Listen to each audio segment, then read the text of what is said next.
We're here with Mike Fili to talk about the new Mass which premiered on Ascension Day.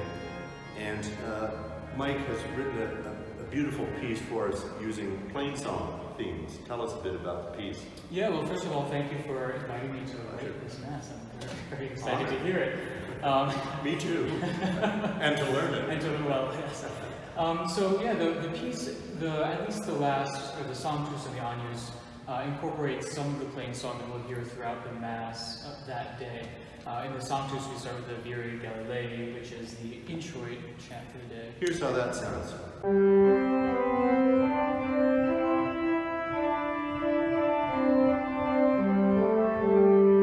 Ye men of Galilee, why stand you gazing into heaven in confusion?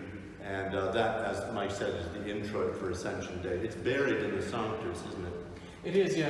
Actually, the singers don't sing the chant at all in this movement or in the Agnus or the other plainsong. But we'll hear those chants, of course, in the course of the actual Mass, which brings me to ask you, what is different in terms of composing for the liturgy or for our liturgy?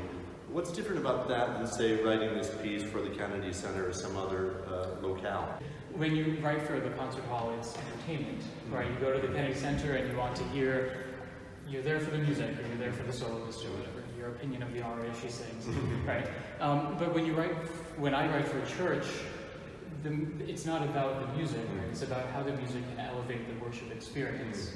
And that takes several different forms. Some of it might be incorporating other parts of the Mass into the music itself, or considering sort of where within the worship experience, where within the liturgy the music is being performed, what sort of state the congregation is in their ability to pray within the Mass based on what time it is. And the fact that you're a section leader and regular presence here does make a difference. Tell me a bit about the way the Sanctus melodies are created in relationship to Gregorian chant. Right, so the melodies that the voices actually sing are not directly related to the chant, other than the fact that both of these chants begin by outlining a perfect fifth, eventually, not right away, but the two principal notes, the beginning and end. Yeah. Most Gregorian chant has a limited range of a fifth. And so since it's at the beginning of both of these chants, particularly in the later movements of the Mass, it's really based on that fifth harmony. So triadic with some added fifths, or quintal, which is just harmony based on fifths. Let me play the opening of the Sanctus, which has a fanfare and then those fifths between the singers. You'll have to imagine the singers at this point.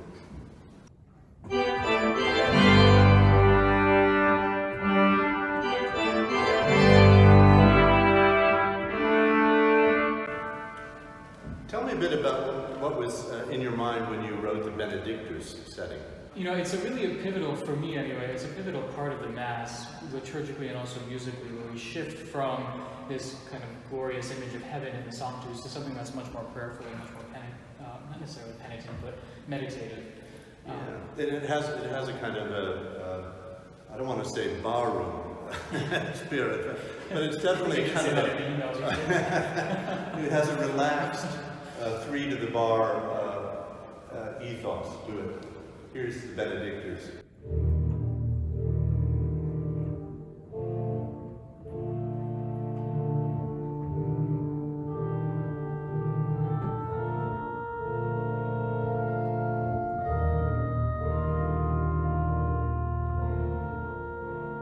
Very calm and delightful. In the Agnus Dei, you also use Gregorian chant.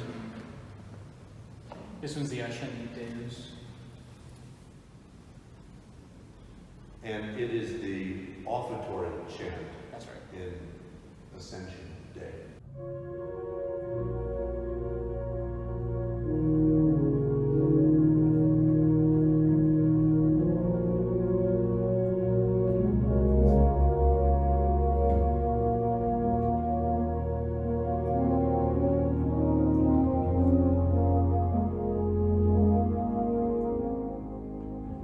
The movement ends with a beautiful, beautiful chord.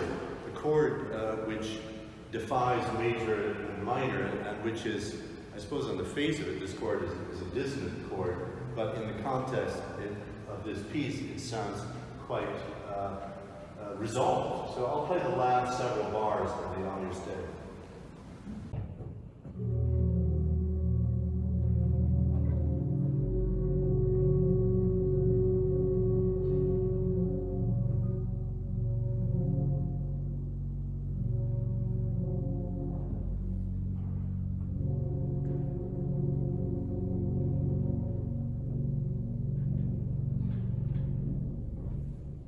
Let's talk about the Kyrie. It's a very different sound world compared to the three movements we just looked at, which is quite intentional actually. At this point in the service, at the very beginning, there's still a lot of inability to really focus and to really be prayerful in a way that's really fully engaged. And this is sort of my representation of that musically.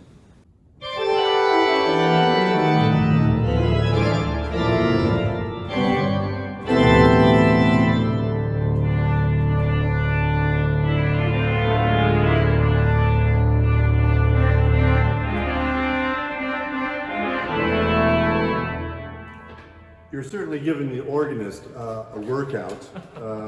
There's a bit at the end of this which does involve almost elbows on the keyboard, but a cluster in the left hand and some wild roulades in the right hand. So the Kyrie ends with this kind of idea.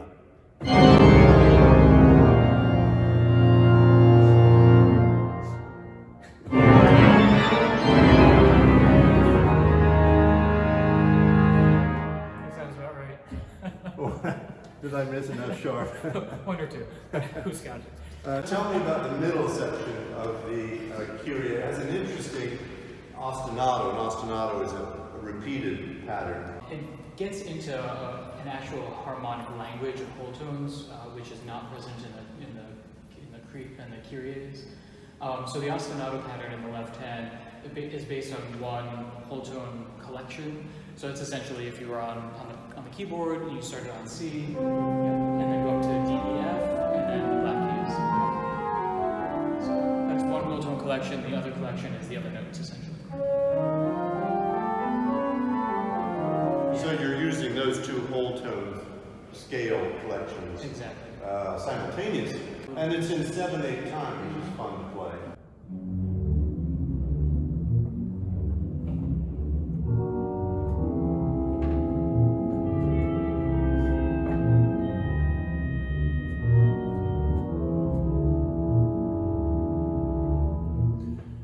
Tell us about the Gloria. I'm eager to meet Gloria. I haven't seen the score yet, so I can't speak to it. No, Gloria is she's a similar shift from in style.